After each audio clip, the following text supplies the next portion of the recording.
Ici Maxime Jaudoin, présentement à l'Hôtel Le Germain de Baie-Saint-Paul à l'occasion d'une exposition d'œuvres d'art faite par le duo White et White ou encore de leur vrai nom Jean-Guy et Céline. Donc, sans plus tarder, place à l'exposition. Alors, bonjour à tous. Bonjour. Alors, je vous souhaite la bienvenue à l'apéro culturel. Alors, pour ceux qui viennent régulièrement, vous savez que d'habitude, on présente des artistes de Charlevoix. Mais aujourd'hui, on fait une petite exception et on accueille un duo de Québec qui est White et White, donc Céline White et Jean-Guy White. Alors, on a invité ces artistes d'abord parce qu'ils sont exceptionnels, mais aussi parce que c'est eux qui ont réalisé la sculpture Bleu Cycle, que vous pouvez voir ici, qui est installée tout près de l'hôpital et de l'hôtel de ville depuis quelques jours à peine.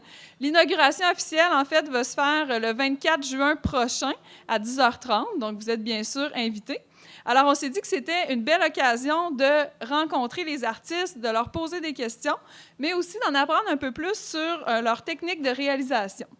Alors, avant de laisser la parole à Céline et Jean-Guy, je veux juste les présenter brièvement.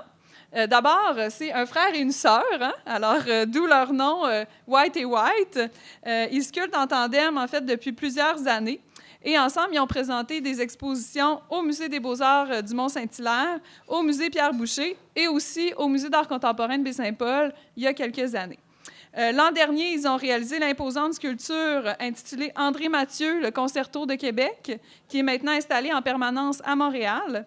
Et ils ont aussi dévoilé une nouvelle sculpture il y a à peine quelques jours pour célébrer le 25e anniversaire de la compagnie Transherbe Inc., ça ne nous dit rien, mais en fait, c'est les créateurs des thés 4 o'clock et des tisanes La Courtisane. Donc, c'est quand même une compagnie très importante. Alors, sans plus tarder, je vais laisser la parole à Céline et Jean-Guy qui vont nous parler là, de Bleu Cycle et aussi de leur processus de création. Alors, merci. Merci, Patricia.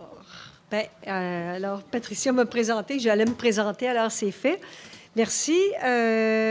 Alors, c'est ça, nous formons le duo White et White. La première des choses, j'aimerais beaucoup faire des remerciements. Ah, là, on m'entend mieux. Premièrement, à l'équipe de l'Hôtel Le Germain, spécialement à Antoine, qui a orchestré la gestion du lieu avec une grande gentillesse. À Patricia, la conservatrice du musée et toute l'équipe du musée. Puis, on va en profiter aussi pour remercier les gens de la ville de Baie-Saint-Paul qui accueille l'une de nos sculptures, comme en a parlé Patricia, qui s'appelle Bleu Cycle. Donc, elle va être inaugurée le 24 juin, le matin, à 10h30. Alors, si vous voulez être des nôtres, on va être super contents. Alors, pourquoi cette sculpture-là se retrouve à Baie-Saint-Paul? Je ne sais pas si vous avez un petit peu le contexte. Elle était sur la rue Sherbrooke à Montréal depuis février 2013, mais l'édifice devant lequel elle se trouvait a été vendu. Et le vendeur, qui est M. Roger Fournel, a décidé, lui, de garder sa sculpture. Il était devant un immeuble qui s'appelait le Tadoussac sur la rue Sherbrooke. Et lui a conservé sa sculpture. Il l'a donnée au Musée d'art contemporain de Baie-Saint-Paul, qui a une excellente réputation dans la communauté muséale. Et là, je reprends ses paroles. M. Fournel a dit, écoute, moi, c'est vraiment la réputation, j'adore le lieu, j'aimerais qu'elle soit là, et le musée a accepté. Alors, c'est la famille Fournel qui en fait don au musée, qui la prête à la ville de Baie-Saint-Paul. Alors, là, je vais un petit peu suivre mes notes parce que je ne veux rien oublier, surtout quand je vais vous parler du processus de création d'une sculpture en bronze, parce que si on se rappelle, nous, dans notre compréhension à Jean-Guy et moi, il y a 14 ans, quand on a commencé nos premières sculptures, c'était pas si évident de bien saisir. Il y a beaucoup d'étapes, beaucoup en fait, il y en a plusieurs.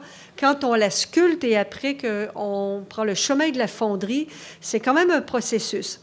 Mais avant de la parler de la technique, je vais justement faire un petit apéro qui va parler sur qui est-ce qu'on est en tant qu'artiste, Jean-Guy et moi, et sur notre intérêt pour la thématique de l'eau. Parce que ce qu'on peut voir sur les sculptures, et c'est la grosse majorité de nos sculptures, l'eau est omniprésente. Alors, tout de suite après, là, je vais vous expliquer comment on fabrique un bronze. Et Jean-Guy a plein de photos, on a du matériel, on a des moules, on a plein de choses à vous montrer. Alors, pour vous parler un peu du début du tandem qu'on forme, bien, premièrement, Jean-Guy et moi, on vient d'une famille de sculpteurs. Notre père est sculpteur sur bois, et ça depuis 5 décennies. Le pain familial a été gagné par notre père et notre mère qui participaient à la finition des sculptures, donc par nos parents. Alors, tous les deux, Jean-Guy et moi, on a un parcours personnel un peu différent en art. Jean-Guy travaille dans le milieu de la télévision parallèlement, encore un certain temps par année, mais prioritairement, on fait notre travail ensemble. Mais encore, Jean-Guy fabrique des marionnettes et des costumes pour la télévision. Il a travaillé pour la compagnie Jim Henson, les mopettes avec Miss Piggy, Kermit la grenouille et tout ça, là. Jean-Guy a travaillé avec eux. Puis moi, un autre travail que j'ai en art, c'est que je suis peintre. J'ai présenté mes tableaux dans des galeries d'art, mais pas vraiment les dernières années, parce que j'ai consacré tout mon temps au travail de sculpture. Alors, Jean-Guy et moi, on a entrepris l'aventure des sculptures ensemble il y a 14 ans. Au fil des années, comme un peu Patricia l'a mentionné, on a fait des présentations de nos sculptures dans des galeries, des musées, des centres d'art, des salons de design, et on a eu quand même plusieurs commandes pour des sculptures monumentales. Alors, juste quelques phrases pour dire pourquoi on a choisi la thématique de l'eau, vu que c'est vraiment omniprésent dans notre travail. Bien, déjà, au niveau de l'enfance, on a passé toute notre enfance sur le bord des lacs, des rivières. On a grandi au pied de la chute Kabir-Kouba. Je ne sais pas s'il y en a qui la connaissent, c'est au village Huron. Alors, c'était vraiment notre terrain de jeu. Alors, c'est sûr que le contact toujours de l'eau comme ça, bien, ça a fini par façonner de façon durable notre imaginaire en lien avec l'eau. Et peu à peu, au fil du temps, là, on s'est mis à assister à des panels qui débattaient des enjeux de l'eau. On était là à Montréal, à différents endroits, avec des gens en politique. Puis donc, ça a augmenté notre sensibilité sur la nécessaire préservation de l'eau. Et aussi, là, ça, c'est la partie artiste. Sur le plan de l'action en atelier, on s'est rendu compte que c'est une thématique qui était un moteur très puissant pour expérimenter avec des matériaux. Ça nous a donné le goût de détourner de leur fonction première des objets, comme il y a une sculpture, là, on ne la voit pas vraiment ici, mais elle est au musée d'ailleurs. On a utilisé... C'est un personnage qui boit dans sa main. Alors, on s'est dit, tiens, c'est la première cuillère humaine. C'est vieux comme l'humanité, hein, le geste de boire dans sa main. Alors, on s'est dit, on va faire un reflet avec 450 cuillères qu'on a fabriquées. Fait que là, ça s'est mis, le thème de l'eau, à devenir comme quelque chose qui était très, très stimulant en atelier, presque infini, là, les expérimentations qu'on pouvait faire. Alors, à la fois, c'est un sujet qui nous tient à cœur, et à la fois, c'est un sujet d'exploration qui nous apporte beaucoup de plaisir et de défis en atelier.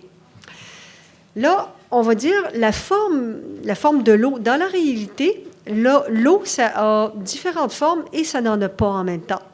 Nous, dans nos sculptures, on donne des formes à l'eau. On sculpte les reflets. L'eau prend la forme d'engrenage mécanique, de végétation stylisée, comme ici, sur la sculpture qui s'appelle « La forêt inondée ». La forêt inondée, pour nous, c'est une végétation stylisée. L'eau devient comme des arbres, la couronne à l'envers. Alors, je vais même la décrire un petit peu plus tout à l'heure. Alors, des fois, c'est des maillons entremêlés. Donc, on donne une forme à l'eau. Et on lui donne la parole à l'eau pour que cette eau sculptée soit la messagère des idées que nous, on veut communiquer à d'autres personnes sur la préservation attentive de l'eau. Là, je vais faire ici une petite parenthèse pour glisser une phrase que j'ai lue il y a longtemps, en fait, c'est il y a des années, et qui est pour moi très belle sur l'une des formes que l'on peut choisir de donner à l'eau dans nos vies personnelles et qui témoigne de l'intimité qui nous lie à elle et du pouvoir bienfaisant qu'elle peut avoir sur nous. En fait, parce que le côté intime qu'on a avec l'eau, c'est vraiment ce qui nous interpelle beaucoup, Jean-Guy et moi, et une des raisons pour lesquelles on pense qu'on va pouvoir travailler encore très longtemps avec cet élément-là. Alors, la phrase est dit comme ça. « Quand tu te sens envahi par les tensions ou par la colère, transforme-toi en eau. Souple et fluide, l'eau ne peut être brisée. Elle s'adapte à tout et peut vaincre tous les obstacles. » Alors, pour moi et Jean-Guy, une pensée comme celle-là nous ramène à l'intuition profonde que l'eau est une amie. Et pourquoi dans toutes nos sculptures, nous représentons l'être humain? Parce qu'en effet, jusqu'à maintenant, comme sujets principaux, ce sont tous des personnages et des reflets. On a fait quelques œuvres semi-abstraites, mais encore une fois, la grosse majorité, ce qu'on peut voir, ce sont des personnages. Alors, d'une manière plus générale, il y a quelque chose qui s'appelle dans le domaine des arts le facteur d'intérêt humain. Et ça, dans certains textes, on explique que dans un tableau qui représente un très, très vaste paysage, des fois on voit ça là, dans des tableaux hollandais ou des très grands tableaux, c'est un paysage à l'infini et on a un tout petit personnage, une paysanne qui est là, un tout petit, immédiatement, peu importe la vastitude du tableau, l'observateur va poser les yeux sur l'humain. Pourquoi? Ça veut dire tout simplement que l'humain est intéressé par l'humain. Et nous, dans notre cas, dans notre communication avec les autres êtres humains, c'est primordial, autant le fait de représenter l'être humain comme sujet de nos sculptures, c'est une manière de communiquer directement avec le principal intervenant qui peut faire bouger favorablement les choses pour la préservation, pour la préservation de l'eau. Juste avant d'expliquer le processus d'un bronze, je voulais vous donner quelques renseignements sur pourquoi on sculpte les reflets. Parce qu'on a toujours le double inversé qui est le reflet dans l'eau dans toutes nos sculptures. Alors, l'idée des reflets nous est venue parce qu'on s'est dit, ce qu'on parlait tout à l'heure, que l'intimité qui lie tous les êtres vivants à l'élément de l'eau est tellement grande que si on représentait l'eau comme un double de soi-même, ça deviendrait une image intense qui nous apparaissait d'une grande force. Chaque reflet exprime une variation sur les liens profonds qui nous rattachent tous à l'eau, que ce soit un pouvoir apaisant, lavant, alimentaire, industriel, la liste pourrait être très longue, spirituel, enfin, chacun est une variation. Ici, on a la sculpture, elle s'appelle « Le son de l'eau ». Pour nous, c'est l'eau qui berce, qui apaise. C'est le recueillement profond lors de l'écoute attentive du son de l'eau qui fait intimement écho à l'eau qui habite nos corps. Comme on le sait tous, nous sommes composés à 70 % d'eau. Alors, parfois, on peut être dans un lac, s'étendre, on est bien, mais dans le fond, il y a une résonance qu'on connaît intuitivement sur le fait, on le sent, cette eau-là qui nous habite. Dans la forêt inondée ici, je pense que c'est le fun que je puisse vous l'expliquer, celle-là. On voit un groupe d'humains, des gens ordinaires qui ont divers âges. Il y a aussi un chien. Tout le monde est réuni ici pour leur attrait envers l'élément de l'eau. Chaque personnage est un peu comme dans sa bulle, mais les gens sont bien, même s'ils sont chacun abîmés un peu dans une pensée personnelle. On sent que la scène est très conviviale et qu'il y a du calme, c'est apaisant. Mais la scène, en fait, les reflets, aucun des personnages, d'abord, ne se touche en haut, les personnages ou dans l'eau, mais quand on va sous l'eau, tous les reflets se touchent. Alors nous, ce qu'on veut démontrer par cette sculpture qui réunit des humains, un animal, on a un chien ici, des végétaux stylisés, c'est le lien fort qui unit les humains et les écosystèmes à l'élément vital qui est l'eau. Nous, on résume ça en disant c'est la solidarité biologique. Ensuite, la sculpture bleu cycle, je vais vous dire déjà en primeur ce que vous pourrez lire sur le lutrin qui n'est pas encore installé à côté de bleu cycle, mais sur le lutrin qui est le lutrin en granit, on va l'installer dans quelques jours, mais ça va être, disons, disponible aux gens à partir vers le 20-24 juin. Le lutrin, alors, le texte qui va expliquer cette sculpture-là, il dit ceci. La sculpture bleu cycle met en valeur la relation particulière que le citadin entretient avec l'élément de l'eau. Un père à bicyclette observe et assure l'équilibre de sa petite fille dans son élan vers un plan aquatique. Ce lien père-fille présente une perspective protectrice à l'image des actions responsables des humains envers les besoins de l'eau, de la planète et des êtres vivants qui la peuplent. La bicyclette évoque notre capacité à gérer adéquatement notre environnement urbain, telle la qualité de l'air et la fluidité de la circulation. Alors là, je peux dire aussi, bien, elle a été donc déménagée, elle était, c'est-à-dire en 2013, elle était à Montréal. Elle a été déménagée en 2017 à Baie-Saint-Paul. C'est en raison de son effervescence artistique réputée et de ses espaces naturels remarquables que la ville de Baie-Saint-Paul fut choisie pour accueillir Bleu Cycle. Alors là, on saute dans le bain, puis on va expliquer le processus d'un bronze. Là, s'il y a certaines étapes qui sont moins claires, ça va nous faire un très grand plaisir d'y revenir ensuite, après la présentation. Venez nous voir, on va être là pour échanger avec vous autres. Pendant la présentation, Jean-Guy va vous montrer des photos de grand format. Il va vous montrer des photos qui concernent soit la sculpture ici, qui s'appelle Le son de l'eau, soit la sculpture Bleu Cycle, ou des photos sur la forêt inondée. En fait, c'est le même processus de création pour n'importe laquelle de ces sculptures-là. Alors, l'utilisation du bronze remonte à la plus haute Antiquité, depuis au moins 3 millénaires avant notre ère. C'est très étonnant de penser qu'actuellement, quand on fait un bronze, c'est, pour ainsi dire, le même processus que c'était il y a des milliers d'années. La technique de base, donc, n'a pas changé à travers les siècles. Seulement, certains matériaux modernes se sont ajoutés, comme le silicone pour le moulage. Le silicone, on va en reparler tout à l'heure. Alors, souvent, les gens disent, mais comment vous amorcez votre travail préparatoire? Alors, en fait, il y a de plein de manières. Nous, on fait des dessins préparatoires, mais le plus souvent, étant donné qu'on travaille en 3 dimensions, on va tout de suite faire des petites études en argile sans passer par l'étape du dessin. D'autres fois, on va prendre des photos de lui et moi en cherchant la posture qui nous intéresse. Il arrive aussi que le point de départ, comme on a parlé tantôt d'une cuillère, bien, ça peut être un objet qui nous intéresse, qui va nous captiver, et on fonce et on dit, OK, on fait un projet en mettant un peu en vedette cet objet-là. Alors, tout au long de la recherche, Jean-Guy et moi, on discute beaucoup de manière constructive pour faire éclater les avenues qu'on peut choisir pour exprimer nos idées. Chacun des deux, ça aussi, c'est quelque chose qui nous est souvent demandé, de dire, bien, est-ce qu'il y en a un qui sculpte le visage? Est-ce que l'autre travaille sur le reflet? C'est pas comme ça. Nous, on participe à toutes les étapes de la réalisation en argile. Un des deux travaille, par exemple, sur une main. L'autre va y revenir et la finaliser. C'est comme ça pour chaque sculpture, du début à la fin. On peut dire que nos empreintes digitales sont entremêlées partout. Et là, je peux dire que depuis qu'on est des petits-enfants, mon frère et moi, on n'est pas habitués à s'attacher à une sculpture qu'on est en train de faire parce que quand on allait à l'atelier de sculpture de nos parents, ils nous ont montré, on était des petits bouts de chou, là, puis on avait des couteaux dangereux à sculpter le bois dans les mains. Là. Donc, on commençait à faire une étape et l'autre continuait. On se passait comme ça, les sculptures. C'était pas, sans dire de la série, mais en quelque sorte.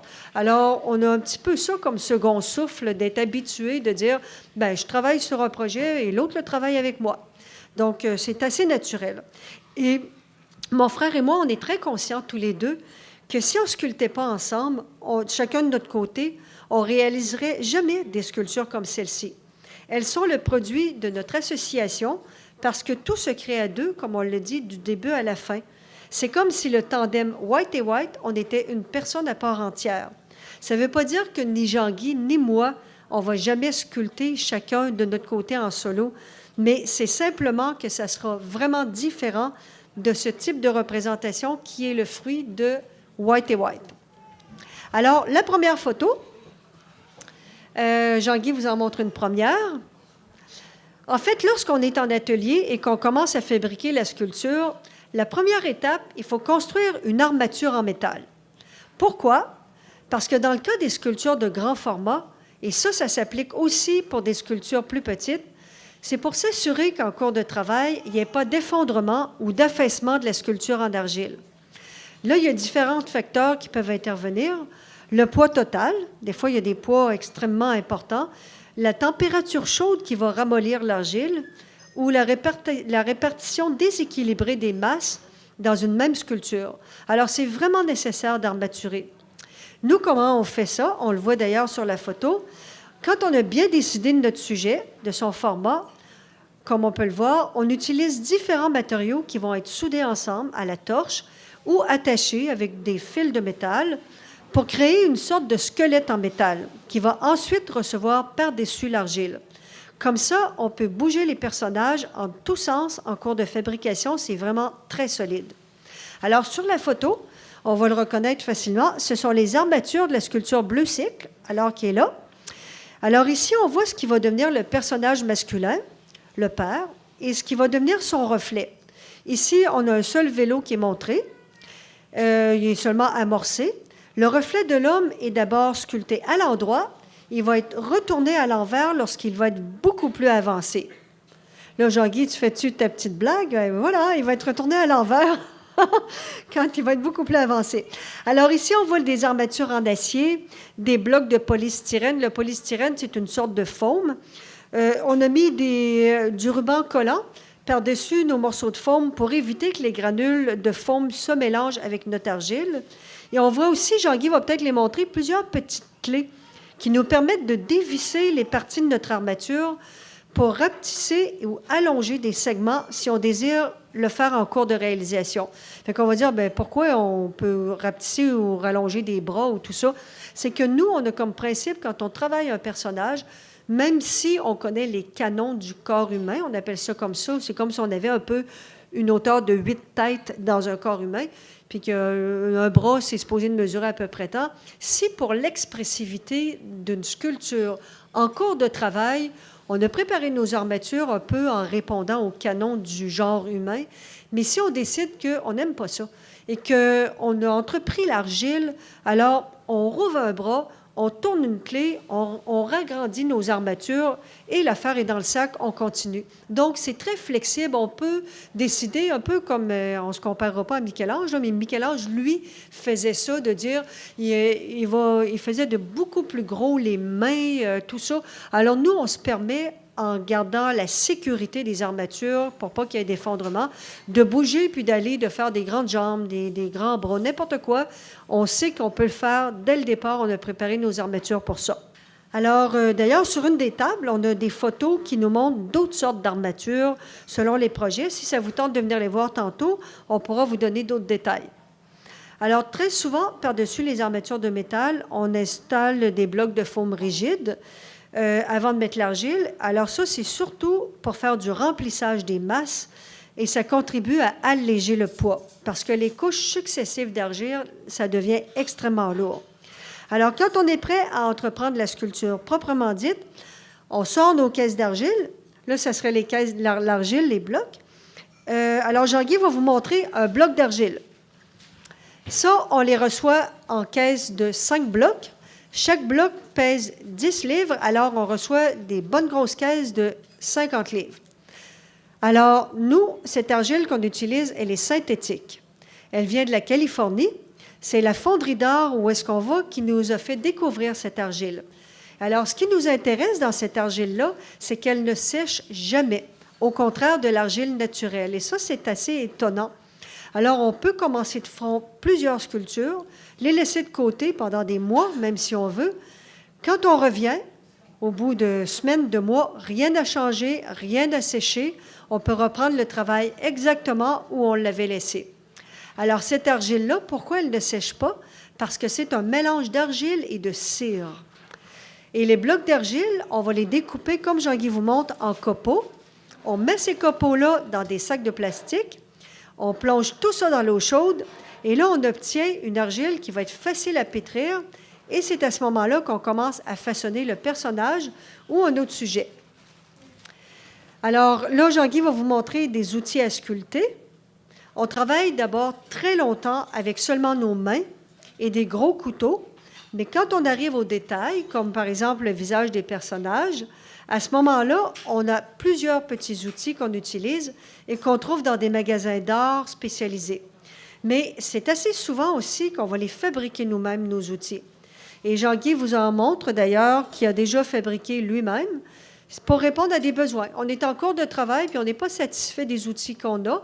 Alors, on sort du métal, de la broche, du bois, peu importe, et on s'en fabrique pour que ça puisse être très fonctionnel et qu'on ait du plaisir à travailler. Alors, la photo suivante, là, on va voir, c'est cette sculpture-là qui est finalisée en argile. Alors, ici, c'est la sculpture Le son de l'eau. Sur cette photo, elle se trouve sur un bloc de bois quelconque. Mais nous, c'est sûr, par la suite, comme on peut le voir ici, le bronze terminé, on lui a fabriqué une haute base de présentation. Alors, une autre sculpture terminée en argile, c'est la sculpture Bleu Cycle qu'on voit là. Ici, on voit les chariots en acier que nous, on s'est fabriqués. Ce sont des chariots coulissants qui nous ont permis de monter et de descendre la sculpture pendant la progression de ces réalisations. On voit aussi des câbles très solides pour augmenter la force de soutien de nos chariots parce que parfois, on voyait nos chariots en acier qui étaient en train de courber. Alors là, on a appelé presque l'armée en renfort parce que, sincèrement, c'était des copains de l'armée qui sont venus nous aider parce que là, on sentait que ça devenait extrêmement dangereux qu'il y ait un effondrement malgré les précautions qu'on avait prises. Alors, ils sont venus nous aider. On a tout câblé pour dire, OK, là, on peut dormir, puis le lendemain, elle va être encore en une seule pièce, là. Alors, on peut apercevoir aussi, ça c'est le fun, sur la maquette qu'on avait présentée, nous, aux clients. Quand on a pris le client, d'abord, il nous avait laissé carte blanche. C'est un monsieur très respectueux des artistes et il nous a dit, proposez-moi un projet. Alors, c'est vraiment la maquette qu'on lui avait proposée.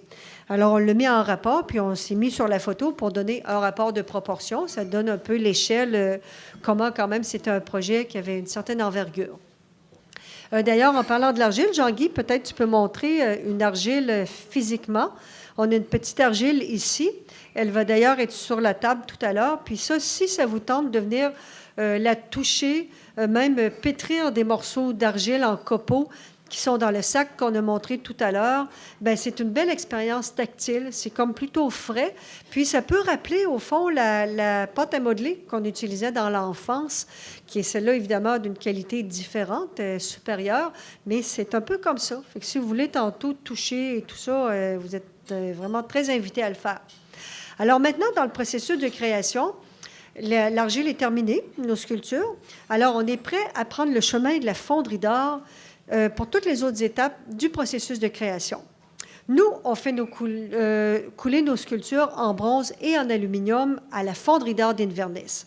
Inverness, c'est un village à 1 heure de Québec, en s'en allant en direction de Thetford Mines. C'est en plein cœur d'une campagne vraiment magnifique. On ne parlera pas de la Toscane, mais des fois, on a presque l'impression de s'en aller en Italie. C'est vraiment joli. Une particularité du village d'Inverness, il a été nommé le haut lieu du bronze. Et ça, c'est très rare, c'est parce que ce village-là, qui a combien, même pas 1000 personnes, 700-800 personnes, il y a 3 fonderies d'or dans ce même village-là. Alors, il y a 2 fonderies dédiées à l'or et il y a le musée du bronze. Et ça, c'est vraiment une expérience fameuse, vraiment, qu'on vous recommande parce que vous pouvez visiter la fonderie. Ils peuvent faire une coulée de bronze. Enfin, il y a quelque chose. Le musée du bronze aussi explique tous les détails. Vous pouvez avoir plein d'informations. Alors, la fonderie où est-ce qu'on va, nous, c'est une ancienne chapelle, très belle, toute blanche. Elle a été transformée en fonderie il y a une 30aine d'années. On a d'ailleurs une photo de la fonderie sur la table. On voit, c'est vraiment joli. Alors, Jean-Guy et moi, à chaque année, on passe plusieurs journées, en fait, des semaines à travailler avec l'équipe de la fonderie. Ce sont pour plusieurs eux-mêmes des sculpteurs. Ce sont des artisans. Ils sont très patients, très minutieux. On va travailler avec eux à certaines étapes qui vont suivre. Alors, là, dans les explications que je vais donner, on va voir que la réalisation d'une sculpture en bronze, c'est encore de nos jours un processus donc très artisanal. Une petite note en passant, nous, nos sculptures, comme ici, c'est bronze et aluminium. Ça, c'est bronze. Mais quand je vais mentionner bronze, c'est autant valable pour l'aluminium. Ce serait exactement le même processus. Alors là, on va commencer le moulage des sculptures. Il y a 2 moules différents qui vont être fabriqués. Je vous parle d'abord du premier et à quoi il va servir. Alors, que ce soit pour une œuvre unique ou pour une œuvre qui sera coulée en plusieurs exemplaires, c'est nécessaire de faire, premièrement, un moule de l'œuvre originale. Dans notre cas, les œuvres sont sculptées en argile, mais différentes matières peuvent être utilisées pour fabriquer une sculpture. À la fonderie, les gens arrivent avec des sculptures en bois, en plastique, en argile, en toutes sortes de matériaux. Nous, on travaille avec l'argile. La seule différence entre le moule qui va servir à reproduire une sculpture unique et un moule qui va servir à reproduire plusieurs exemplaires, c'est que le moule, pour les nombreux exemplaires, on s'en doute, il va être fabriqué plus solidement, il va être beaucoup plus épais pour résister à de nombreuses manipulations et aussi à un entreposage qui peut durer plusieurs années. Donc, rendu à la fonderie, c'est ce que Jean-Guy vous montre, qui est un peu rock'n'roll, là, on va dire, c'est que la sculpture, elle va être enduite de plusieurs couches de silicone. C'est ce qu'on voit, la matière orange qui est ici. Ça sert à quoi? Ça va servir à prendre l'empreinte de la sculpture dans ses moindres détails. Le silicone, là, c'est tellement précis que lorsqu'il prend des empreintes, on pourrait obtenir nos empreintes digitales. Alors ça s'applique au pinceau, successivement 5 à 6 couches, et on va obtenir cette première étape-là du moulage. Alors, l'autre photo, une fois que le silicone est séché, par-dessus le silicone, il y a une coquille en plâtre qui va être réalisée, comme on le voit sur la photo. Cette coquille en plâtre a exactement la forme du moule en silicone. Le plâtre va servir à quoi? Il va servir à garder le moule en silicone rigide quand on s'en sert. Parce que le silicone, comme on le dit, c'est mou. Et quand, comme un peu une pelure molle, un peu une pelure de banane, si on veut, et le plâtre va servir à protéger le moule en silicone quand on l'entrepose. Alors, Jean-Guy, tu voulais nous montrer d'ailleurs de quoi ça a l'air un moule en silicone et en plâtre. Vous allez voir le moule de cette sculpture-ci. Et ensuite, on va pouvoir montrer un peu comment on les sépare l'un de l'autre. Fait que là, je vais laisser, c'est ça, parce que le moule, quand ils sont bien secs, on les retire de notre sculpture en argile en faisant des découpes dans le plâtre. À partir de ce moment-là, nous, quand on a obtenu le moule comme ça, la sculpture en argile, on n'en a plus besoin. Alors, ça a l'air de ça. Quand on avait notre sculpture en argile qu'on a vue sur une photo, et ensuite, on a fait les couches de silicone. Ensuite, on a mis le plâtre successivement. Puis comment on peut les séparer l'un de l'autre? Ça sépare vraiment le silicone, comme on peut le voir. C'est vraiment comme une pelure. Alors ça, ce moule-là, ça va nous servir à couler ce qu'on appelle les cires. Des cires comme des cires à chandelle. C'est un processus qui n'est pas évident. Hein? C'est qu'on se dit pourquoi on le fait en argile, puis pourquoi on doit la faire ensuite en cire et tout ça. Alors, à partir de ce moment-là, comme on le disait, on n'a plus besoin de notre sculpture en argile. Alors, c'est maintenant l'étape de la réalisation des modèles en cire. Ce qu'on fait, c'est une réplique exacte de notre sculpture en argile. Cette réplique en cire, elle est en cire pour une raison, c'est qu'elle va devoir fondre. Plus tard, elle est obtenue en coulant de la cire chaude fondue dans le moule en silicone qu'on a fait. Alors là, Jean-Guy, c'est ça que tu vas montrer peut-être? Alors, on voit ici quand on verse de la cire dans un moule. Puis là, Jean-Guy, tu voulais nous montrer aussi, à partir du moule, comment on réalise une cire. La cire est vidée ici, dans le centre du trou ici, qui va complètement à l'intérieur. La cire chaude, il faut la faire voyager dans le moule en le brassant de tous les côtés comme ça. Puis, il faut le faire successivement jusqu'à ce qu'on obtienne environ 1/8 à 3/8 de pouce d'épaisseur de cire. Fait que là, d'ailleurs, Jean-Guy, tu pourrais montrer dans ce moule-là, qu'est-ce que c'est la cire qu'on a obtenue. Ça a donné ça.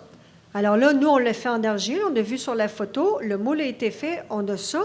À ce moment-ci, nous, on intervient à la fonderie. Ça, la fonderie, là, on fait, nous, des moules, on en fait nous-mêmes, mais cette fois-ci, pour plusieurs sculptures, on ne les fait pas, parce qu'après avoir eu l'expérience de faire les moules, bien, on garde plus notre temps pour la création, et la fonderie, ils ont des spécialistes pour ça.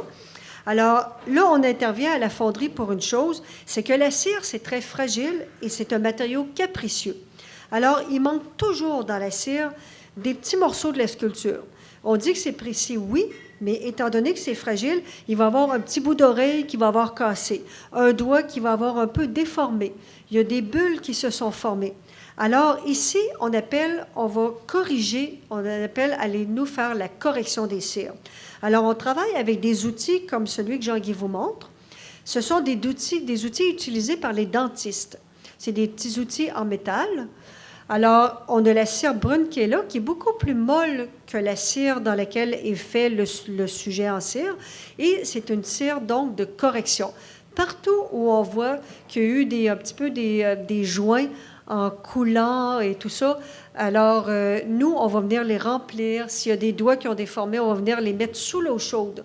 En les mettant sous de l'eau très chaude, on peut replacer des doigts.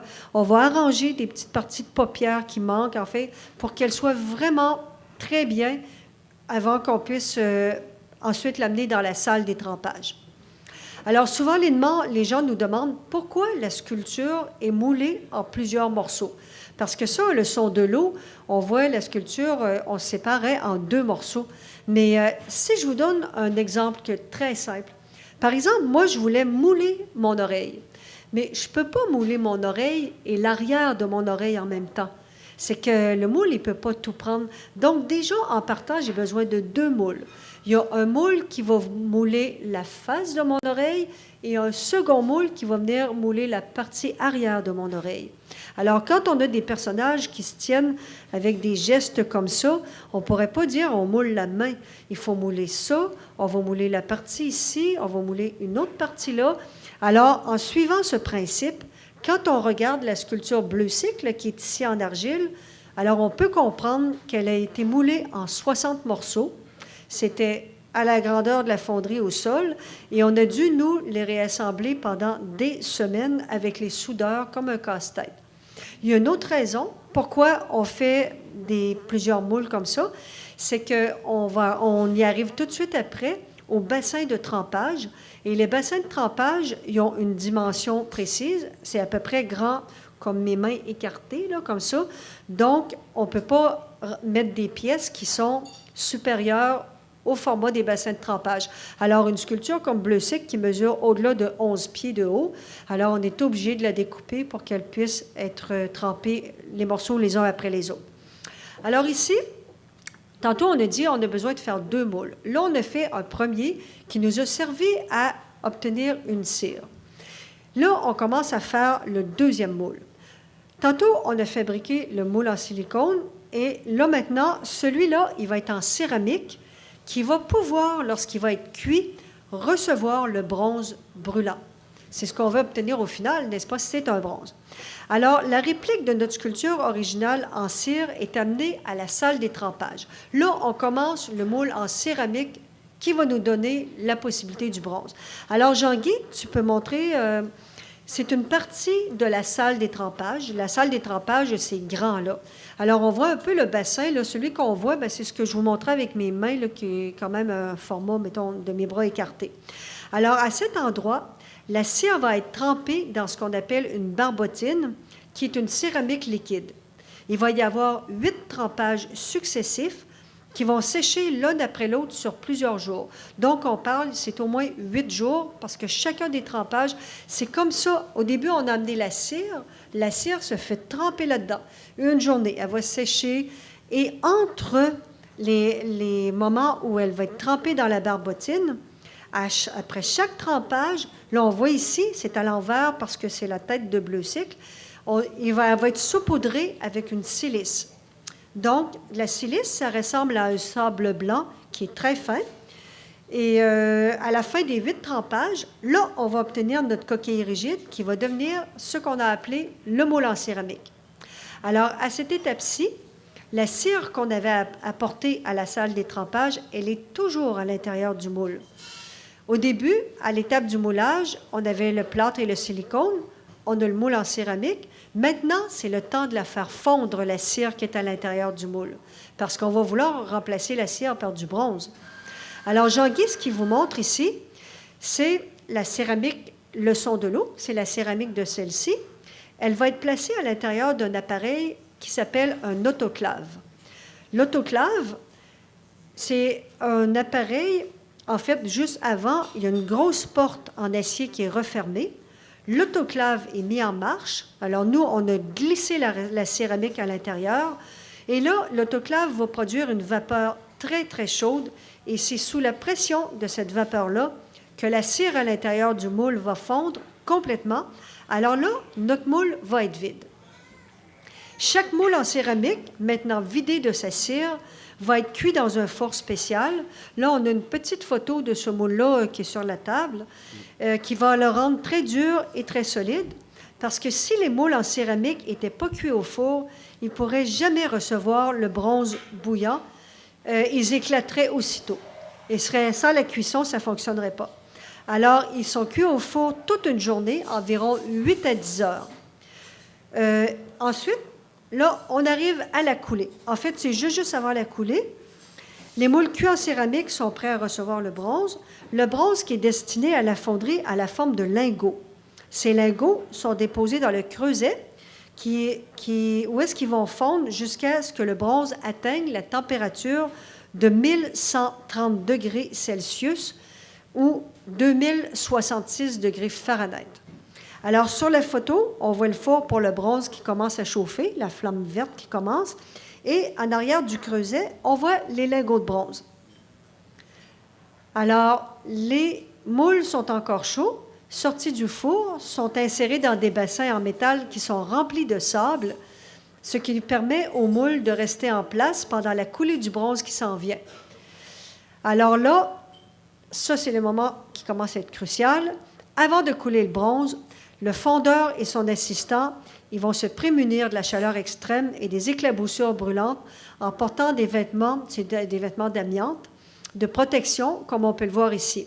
Lorsqu'ils manipulent le creuset qui contient le bronze en fusion, ils doivent synchroniser leurs mouvements et agir avec beaucoup de rapidité. Quand le bronze est fondu, il y a alors la texture un peu comme de l'huile d'olive, mais super brûlante. Le bronze est versé sans plus tarder dans chacun des moules en céramique par l'ouverture des godets en céramique, comme on peut le voir sur la photo. Alors, comme vous vous en doutez, ça se passe dans une section de la fonderie où il fait une chaleur cuisante indescriptible, mais c'est magnifique à voir et à chaque fois, c'est un très beau moment pour nous. Alors, ce qui est très étonnant aussi rapidement que 20 minutes après la coulée du bronze, ça dépend si c'est des morceaux beaucoup plus gros, ça peut prendre plus, mais 20 minutes après la coulée du bronze, les moules en céramique peuvent déjà être cassés avec un marteau ou sinon une grosse masse si c'est des gros moules. Et je peux vous dire que c'est très touchant pour nous de voir apparaître à travers la céramique blanche cassée la sculpture qu'on a créée en argile et qui est maintenant en bronze. Parce que jusqu'ici, c'était comme des matériaux qui étaient toujours fragiles. On avait l'argile, on avait une cire, et là, tout à coup, on se dit, ah là, on a du bronze, là, la pérennité s'en vient, c'est vraiment un matériau durable. Alors, Jean-Guy, c'est ça ce qu'il vous montre. C'est des personnages qui font partie de la sculpture La forêt inondée. C'est des personnages d'ici. Alors, le groupe de personnages, on peut voir différentes étapes où la céramique a été de plus en plus cassée et donc le bronze apparaît progressivement. Le bronze, il est mat et terne lorsqu'il est fraîchement coulé avant d'être travaillé dans les prochaines étapes. Puis là, Jean-Guy, je pense que tu voulais peut-être montrer un peu comment on enlève la céramique sur la pièce que tu montrais, un peu, des morceaux, c'est ça. Alors, excusez-nous pour le tapis, on va le ramasser, là. Alors, après être entièrement sorti de la céramique cassée, la sculpture en bronze subit plusieurs opérations de nettoyage au jet de sable. En fait, elle va être soudée et il va y avoir des étapes de polissage. Alors, on peut voir ici des ouvertures sur les sculptures, des sculptures qui sont complètement fermées comme ça, comme la cire ici. Quand ils font les trempages, il y a de la céramique à l'extérieur, mais il faut aussi qu'ils en mettent à l'intérieur. C'est ça qui détermine, dans le fond, pour l'épaisseur de la cire. Parce que s'il n'y en avait pas à l'intérieur, à ce moment-là, le moule serait complètement plein. Donc, ce serait beaucoup trop de bronze. Oui, parce que les gens s'imaginent que souvent qu'il y a quelque chose qui est coulé en bronze, que c'est plein de bronze. Mais on a une épaisseur qui peut aller de 1/8 à 1/4 de pouce à peu près, selon ce qu'on a à faire comme travail. Donc, sauf nous, dans la forêt inondée, cette sculpture-ci, les personnages qui sont vraiment dans l'eau au complet, là, suspendus dans le vide, si on veut, là, ceux-là, ce sont des personnages qui sont vides. Et sur l'îlot, il y en a qui sont pleins. Si, mettons, vous avez comme un petit sujet, souvent, il va être plein. Mais dès qu'on commence à avoir un sujet d'un format moyen à très grand, alors là, ce ne sont plus jamais des sculptures qui sont pleines. Alors, ici, OK, on avait l'autre photo. La photo, donc, ici, sur ce que Jean-Guy va vous montrer, on voit que ce sont des fragments de la sculpture bleu cycle. Alors, le bronze a déjà été passé au jet de sable. Il se rapproche de la couleur du bronze poli, qu'on va voir tout à l'heure, en plus en détail. On voit des fragments de bronze de la sculpture bleu cycle. Ce sont des morceaux du vélo et du reflet du vélo. On voit aussi des petits bouts de papier collant sur lesquels sont inscrits des chiffres. En fait, ça, c'est le poids de chaque fragment de bronze qui est inscrit. Alors, c'est en additionnant tous les chiffres qu'on va obtenir le poids total de la sculpture. Comme la sculpture bleu cycle qui est là, celle-là, elle pèse 2200 livres. Alors, elle pèse 1 tonne. Alors là, chacun des morceaux était pesé, puis on a pu dire à la fin, elle pèse ce poids-là. Alors oui, la prochaine photo. À ce stade, la reconstruction de la sculpture en bronze par l'assemblage progressif de tous les morceaux est pour ainsi dire terminée. Alors ici, ça c'est vraiment la photo, c'est la scène de fonderie, hein? Oui, OK. Alors, ils ont été nettoyés au jet de sable, les segments en bronze ont été soudés. On voit sur la photo notre soudeur Patrick qui est en train de souder une roue de vélo. Alors, à titre d'exemple, nous, la forêt inondée qui est ici, lorsqu'elle est coulée en bronze et en aluminium, on obtient 32 morceaux à assembler avec les soudeurs. Alors, c'est comme on parlait de bleu cycle tantôt, c'est 60 morceaux. Nous, quand on va les reconstruire comme celle-ci avec les soudeurs, bien, on sait qu'on a 2 semaines à passer à la fonderie pour travailler, pour tout réassembler ensemble. Il y a des lamelles qui ont été cassées, il y a des choses, même si on les a arrangées à la cire, encore une fois, en coulant en bronze, il y a eu des parties qui ont eu des faiblesses. Alors, il faut aller travailler avec intensité. Ensuite, c'est à cette étape-ci que Jean-Guy montrait tout à l'heure que le sceau qui identifie la fonderie d'or, parce qu'on le sait, il y a des fonderies d'or un peu partout. Alors, d'où est la provenance de la fonderie d'or? C'est là que le sceau va être poinçonné sur le bronze. Ensuite, le polissage de l'œuvre, quand il est terminé, on manipule maintenant la sculpture avec des gants en coton pour éviter que les empreintes et l'acidité des doigts se déposent sur le métal. Sinon, on ne pourrait pas faire la suite qui est la patine, qui est très sensible et on aurait des taches partout. Alors, Jean-Guy va vous montrer une photo ici. Ça, ce sont des pots d'acide avec le type de pinceau qui vont servir à appliquer la patine. La patine, en fait, c'est la coloration du bronze par des acides liquides. Au préalable, on va avoir choisi, avec une personne de la fonderie qui est spécialiste des patines, quelle coloration on veut donner à notre sculpture. Alors, ensuite, l'autre photo. Pour faire une patine, le bronze va être chauffé à l'aide d'un chalumeau qu'on appelle aussi une torche, afin d'ouvrir les pores du bronze, comme on le voit sur la photo. Ensuite, différents acides vont être appliqués à chaud au pinceau par petites touches sur le bronze pour lui donner peu à peu la couleur et le fini qu'on a choisi. Parfois aussi, les acides ils vont être pulvérisés pour donner un effet plus de brume, un effet léger qui va être différent.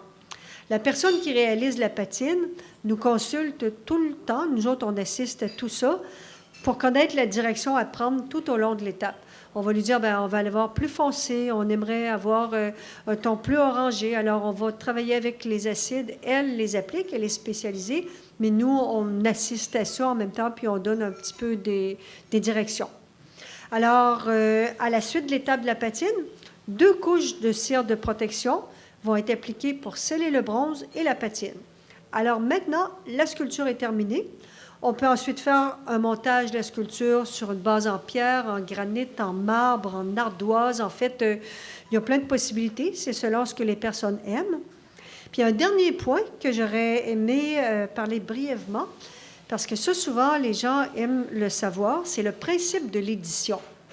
Pour des sculptures en bronze et en aluminium, ou en fait l'acier, d'autres métaux de fonderie, nous, on peut décider que notre sculpture sera une œuvre unique ou bien on peut choisir qu'elle sera coulée en plusieurs exemplaires. Mais si on choisit de faire un tirage de plusieurs exemplaires, il faut absolument que ce soit inscrit, en fait que ce soit gravé dans le bronze, de manière à informer la personne qui va en faire l'acquisition qu'il existera d'autres exemplaires de cette sculpture et en quel nombre. Alors ça s'appelle la numérotation. Ça ne veut pas dire qu'on doit couler tous les exemplaires dès le départ, mais on indique sur la sculpture le tirage qu'on a choisi et qui ne changera jamais par souci d'honnêteté. Alors, lorsque tous les exemplaires seront coulés, parfois c'est rapide et parfois ça peut prendre des années. C'est selon le budget dont dispose l'artiste et aussi la demande du marché. Alors ensuite, le moule est détruit. Nous, il y en a qu'on a détruit. Le tirage était terminé et on prend une masse et le moule qu'on a vu tantôt, la céramique, est complètement détruite. Alors, par exemple, pour nous, certaines de nos sculptures peuvent être coulées, on a choisi, nous, en 8. Ça, c'est 8 exemplaires. Il y en a que c'est en 6 exemplaires et plusieurs sont des œuvres uniques, en particulier les sculptures publiques monumentales.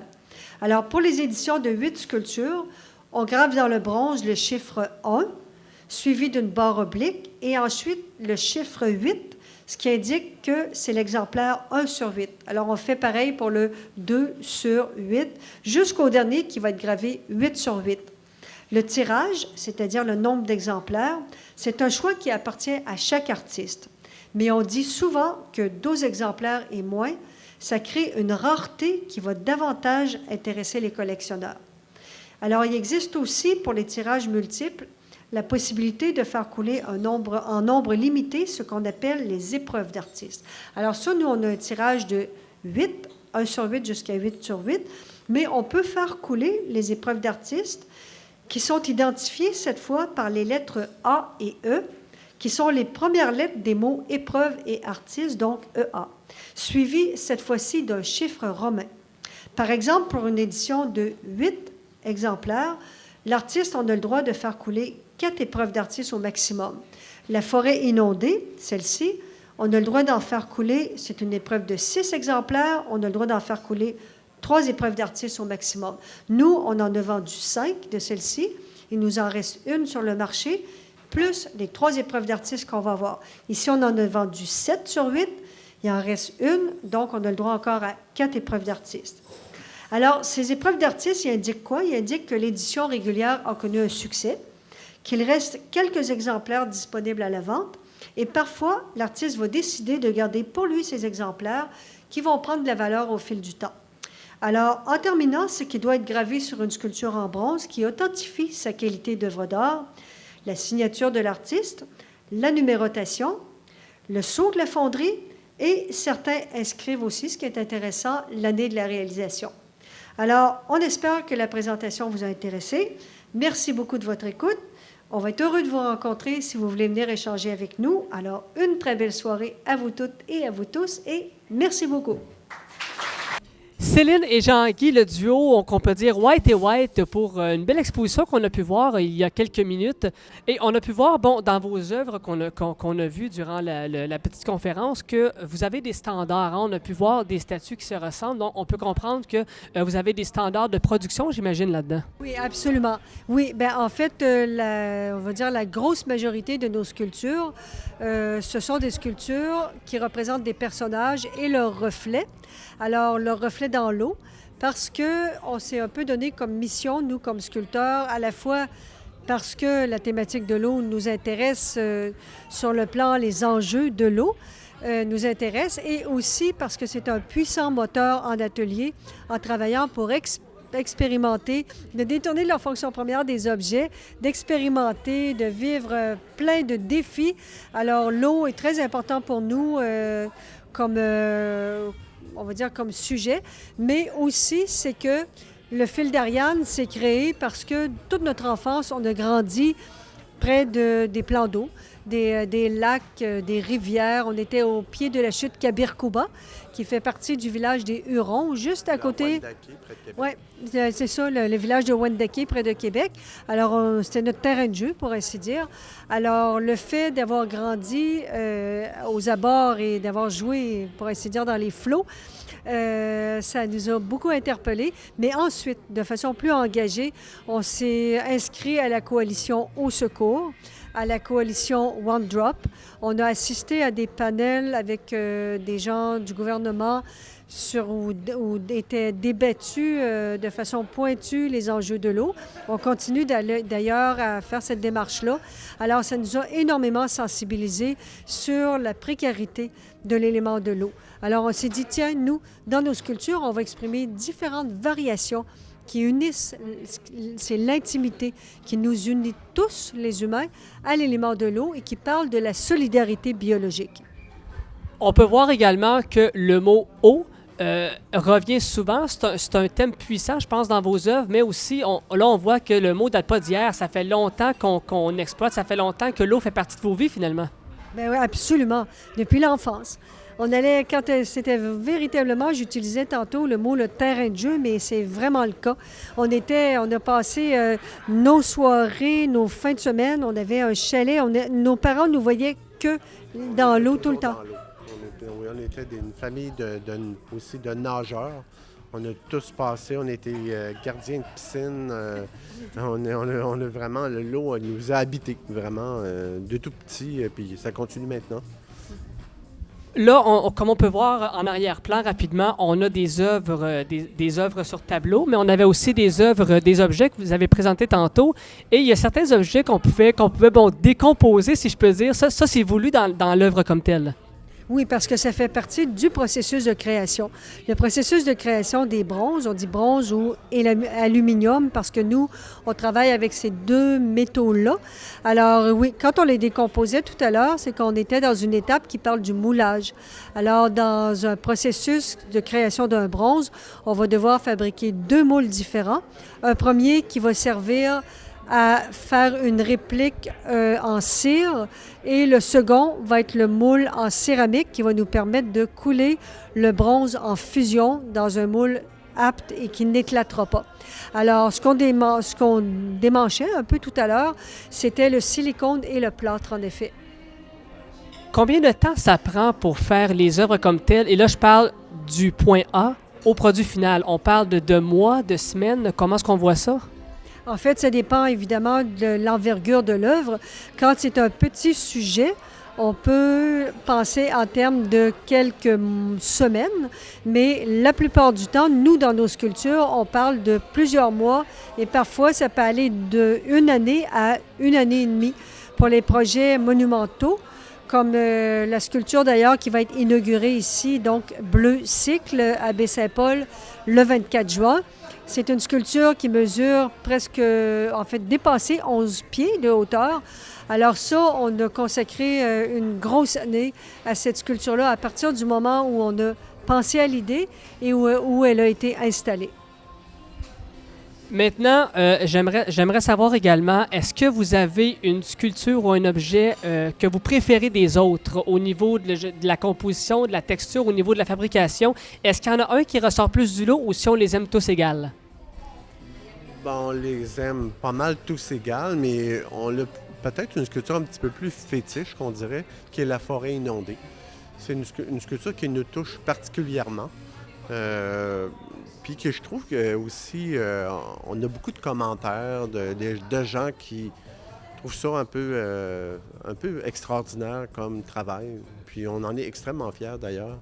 Puis quand on l'avait en image, les gens même la regardent puis se posent la question, est-ce que c'est sculpté les reflets ou si c'est des vrais reflets? Fait que quand on est rendu là, on est allé OK, on a réussi quelque chose. Je dirais aussi, cette sculpture-là dont parle Jean-Guy, on l'a sur l'image, en fait, ici, là, on ne la voit peut-être pas à l'écran, mais cette sculpture-là est peut-être une synthèse qui représente ce qu'on parle souvent, qu'on utilise le terme de la solidarité biologique. C'est qu'on a des personnages, un groupe de personnages, on a un animal, un chien, on a des végétaux stylisés. En fait, c'est que les personnages sont reflétés. Les reflets des personnages représentent un peu comme des arbres, la couronne à l'envers. Alors, c'est vraiment la solidarité biologique, ce qui relie tous les êtres vivants à l'élément de l'eau. Bien, je pense que cette sculpture-là l'exprime de façon condensée et élargie, je dirais. Puis c'est ça, le fait aussi, comme les personnages... il y a 14 personnages, mais aussi un animal, un chien. Et puis, tous les personnages sont sur la même bande de terre. mais il n'y a aucun lien entre un ou l'autre des personnages. Ils se regardent même pas. Mais les reflets, eux, se touchent tous. Donc, c'est comme le besoin d'être connecté par le besoin de l'eau, dans le fond. Donc, c'est le message. Oui, c'est vraiment bien exprimé. Excellent. Avant de terminer, pour vous, côté production, côté développement, qu'est-ce qui vous attend dans les prochaines semaines ou les prochains mois? En fait, quand on parlait tout à l'heure de un peu l'engagement par rapport à la thématique de l'eau, ce qui nous interpelle beaucoup, c'est présentement les terres humides. Alors, on dit comme à date, on a plus exprimé les eaux courantes, qui sont comme un peu les fleuves, les rivières, qui sont l'équivalent du système circulatoire de la planète, si on veut faire un rapport avec l'être humain. Tandis que les terres humides sont plutôt les reins de la planète. Ce sont des filtres et elles sont vraiment... heureusement, on en entend parler de plus en plus parce que la protection commence à s'installer, mais il y a eu énormément de saccage qui a été fait sur le plan des terres humides pour bâtir des complexes immobiliers. Parfois, ça a sa valeur, mais parfois, ça ne l'avait pas. Et les terres humides auraient pu largement être protégées.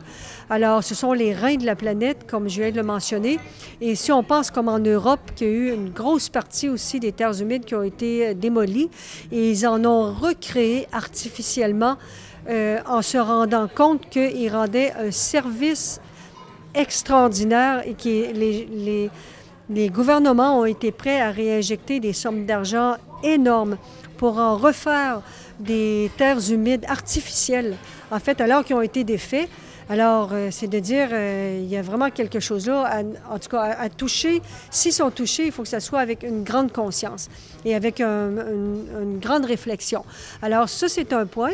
Et l'autre point aussi, Jean-Guy a mentionné, peut-être pas dans ce contexte d'entrevue-là, mais qu'on voulait aussi travailler, et c'est ce qu'on est en train de faire, sur les aquifères, qui sont les eaux souterraines qui se font piller à une vitesse affolante, alors qu'il y a très peu de scientifiques, est-ce qu'il y en a même, qui peuvent vraiment actuellement mesurer de façon fiable la vitesse de renouvellement des aquifères qui sont les eaux souterraines.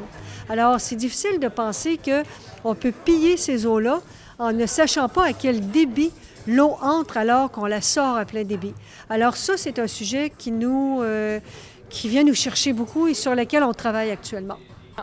Moi, je vous dis merci beaucoup. Je vous souhaite un bon succès. Et si je peux me permettre l'expression, je vous souhaite beaucoup d'eau. Merci beaucoup. Un grand merci à vous.